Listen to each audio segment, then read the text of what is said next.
Hello दोस्तों, इस video में हम बात करेंगे डॉक्टर विश्वरूप राय चौधरी सर द्वारा दिया गया सर्केडियन ट्रायंगल के बारे में। तो हम जानेंगे कि सर्केडियन ट्रायंगल क्या है। सर्केडियन ट्रायंगल में मोस्ट इम्पॉर्टेंट बात यह बताई गई है कि यदि आप अपने बॉडी का electrical balance, mechanical balance, chemical balance ठीक रखते हैं तो आपकी बॉडी कभी बीमार नहीं पड़ेगी, और यदि बीमार है तो उसका जो हील होने का रेट है वो बढ़ जाएगा। इसी के बारे में सर्केडियन ट्रायंगल में विस्तृत चर्चा किया गया है।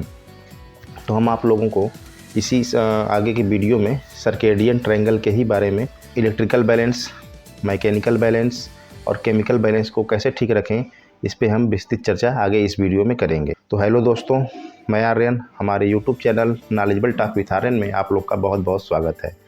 तो दोस्तों शुरू करते हैं। सबसे फर्स्ट आता है इलेक्ट्रिकल बैलेंस। जब किसी व्यक्ति का कार्डियक अरेस्ट होता है तो उसका अचानक से डेथ हो जाता है, तो उसका कार्डियक अरेस्ट यह इलेक्ट्रिकल फेल्योर की वजह से होता है। यदि हम अपने बॉडी का इलेक्ट्रिकल फेल्योर यानी इलेक्ट्रिकल बैलेंस यदि ठीक रखते हैं तो हम पाएंगे कि हमें कभी कार्डियक अरेस्ट नहीं होगा। जैसे अचानक से आजकल के व्यक्ति आज के समय में ज़्यादा कार्डियक अरेस्ट हो रहा है। कार्डियक अरेस्ट में क्या होता है कि अचानक से हार्ट काम करना बंद कर देता है। जब किसी का अचानक से कार्डियक अरेस्ट की वजह से डेथ हो जाती है तो इलेक्ट्रिकल फेल्योर के अंतर्गत आता है। आज के समय में कम उम्र में ही लोग चलते फिरते अचानक से डेथ कर जा रहे हैं कार्डियक अरेस्ट की वजह से, क्योंकि आज के समय में इलेक्ट्रिको-मैग्नेटिक फील्ड की जो है वो अधिक मात्रा में बढ़ रहा है हमारे इलेक्ट्रिकल गैजेट की वजह से। तो इससे बचना आज के समय में लगभग नामुमकिन है। तो इसको हम कैसे ठीक रखें अपने इलेक्ट्रिकल बैलेंस को, इसी के बारे में हम चर्चा करेंगे। इलेक्ट्रिकल बैलेंस ठीक रखने के लिए यदि हम नंगे पाँव सुबह आधा से 1 घंटा घास पे, ज़मीन पे चलते हैं, लेटते हैं या फिर बैठते हैं तो हमारा जो इलेक्ट्रिकल बैलेंस है वो धीरे धीरे सुधार में आने लगता है। यदि कोई व्यक्ति बीमार है और उसको अपने शरीर का वोल्टेज 0 रखना है, इलेक्ट्रिकल बैलेंस सही रखना है, तो कम से कम उसको 4 से 6 घंटे अपने शरीर को 0 वोल्ट पे रखना होगा। तो उसके लिए किसी भी व्यक्ति को आज के समय में इतना टाइम नहीं होता है कि वो ज़मीन पे लगभग 4-6 घंटे बैठ पाए। तो इसके लिए हमें डॉक्टर विश्वरूप राय चौधरी सर ने जीरो अर्थ थेरेपी बनाया है, जिसके माध्यम से आप यदि जीरो अर्थिंग थेरेपी या अर्थ थेरेपी बना के आप अपने बेड पे उस अपने वोल्टेज को 0 रख सकते हैं पूरी रात। यदि आप पूरी रात अपने शरीर का वोल्टेज 0 रखते हैं तो आप पाएंगे कि आपका शरीर जल्दी हील होना स्टार्ट हो जाता है। आपका इलेक्ट्रिक जो इनबैलेंस है वो बैलेंस होना शुरू हो जाता है। अर्थ थेरेपी क्या होता है, अर्थ थेरेपी कैसे लेना है, इसके बारे में ऑलरेडी वीडियो बना दिया गया है। आप डिस्क्रिप्शन में लिंक दे दिया जाएगा, आप वहाँ से जाके जीरो अर्थ थेरेपी के बारे में देख सकते हैं और यूज कर सकते हैं। सेकेंड नंबर पे हम बात करेंगे फिजिकल एंड मैकेनिकल बैलेंस। सबसे पहले हम बात करेंगे फिजिकल एंड मैकेनिकल बैलेंस में कौन कौन से डिजीज़ आते हैं। तो वे डिजीज़ जो हमारे जांच के माध्यम से या फिर आँख से दिखाई दे, या फिर फिजिकल में जो डिजीज़ हमें दिखाई दे, वो हमारे फिजिकल एंड मैकेनिकल डिजीज़ के अंतर्गत आते हैं। यदि हम फिजिकल और मैकेनिकल बैलेंस ठीक रखते हैं तो ऐसे प्रॉब्लम ठीक होने लगते हैं। जो हार्ट अटैक होता है वह फिजिकल इम्बैलेंस की वजह से होता है। जैसे कि इसको हम जांच के माध्यम से देखें तो हार्ट अटैक में ट्यूमर दिखने को मिलता है, जो नस होती है वो ब्लॉकेज दिखने को मिलता है उसमें।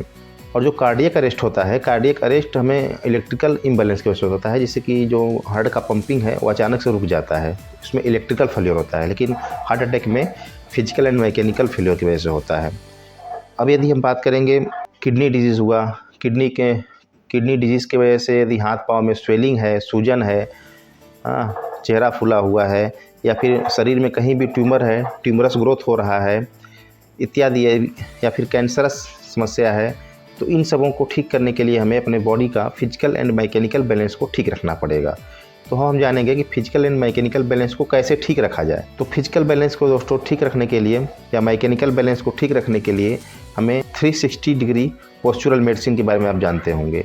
360 degree postural medicine, head down therapy, hot water emulsion, इस सब के माध्यम से हम अपने मैकेनिकल एंड फिजिकल बैलेंस को ठीक रख सकते हैं। यदि 360 डिग्री पोस्चरल मेडिसिन या फिर हॉट वाटर इमल्सन या हेड डाउन थेरेपी के बारे में यदि आप नहीं जानते हैं, इसको हम अगले वीडियो में आपको बताएंगे इसके बारे में।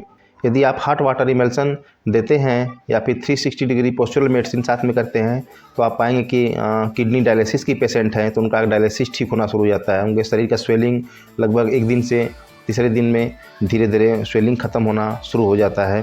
यदि शरीर में कहीं पीड़ा है, दर्द है, तो आप हॉट वाटर इमल्सन के अलग अलग विधि को अपना के आप अपने शरीर में किसी प्रकार की समस्या को, हार्ट अटैक को, किडनी डिजीज़ को, विभिन्न प्रकार की समस्या को हॉट वाटर इमल्सन के माध्यम से ठीक कर सकते हैं। इसके बारे में हम नेक्स्ट वीडियो में बात करेंगे। अब तीसरे नंबर पे हम बात करेंगे केमिकल बैलेंस।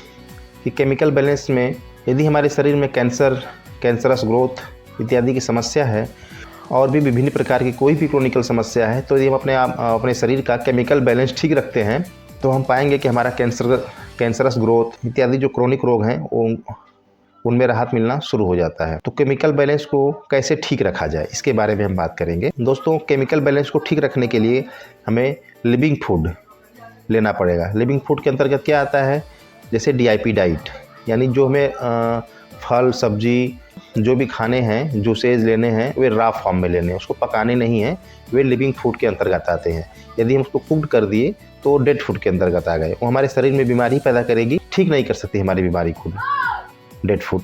इसलिए हमें लिविंग फूड लेना है, जो कि DIP डाइट के बारे में, लिविंग फूड के बारे में बताया गया है कि आप यदि DIP डाइट लेते हैं तो आपके शरीर से डिजीज़ किस कदर ठीक होते हैं।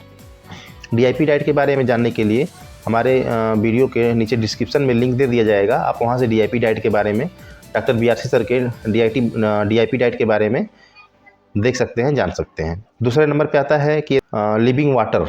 अब हम जानते हैं कि लिविंग वाटर क्या होता है।